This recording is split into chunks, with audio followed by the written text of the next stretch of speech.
The city of Plymouth is urging homeowners along Bass Lake to play a role in improving the lake's water quality. And the city has set aside thousands of dollars in grant money to make that happen. But whether homeowners apply for that money is another question. Here's Delane Cleveland with more. We do enjoy the view still, which is nice.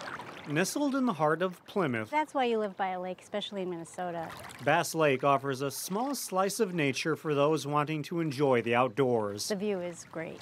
But the lake has one distinction that you won't find in any Plymouth real estate guide. Bass Lake is listed as an impaired water by the state of Minnesota. In other words, the lake's water quality is poor. Yeah. Marcy Grams has lived across the street from Bass Lake for 18 years. It has gotten greener, slimier. You know, every lake kind of has dog days in July, August. But this lake starts to really smell now more than it did 18 years ago. Now, city officials hope that thousands of dollars in grant money can improve the lake's water quality by preventing shoreline erosion. The grant could be anywhere from $1,000 to $8,000, depending on the length of the shoreline and the width of the restoration.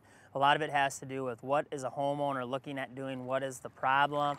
The waves crashing up against the shoreline here causes erosion, so the idea would be to put plants on shoreline that looks like this to prevent the sediments and nutrients from going into the water and ultimately help keep Bass Lake clean.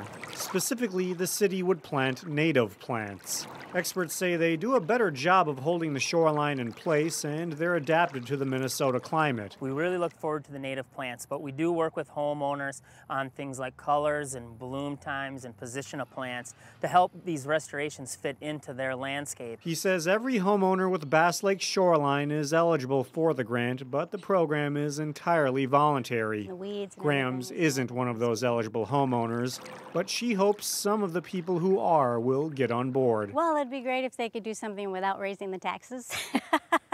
But yes, I think any kind of help right now would really help the lake. In Plymouth, Delane Cleveland, 12 News.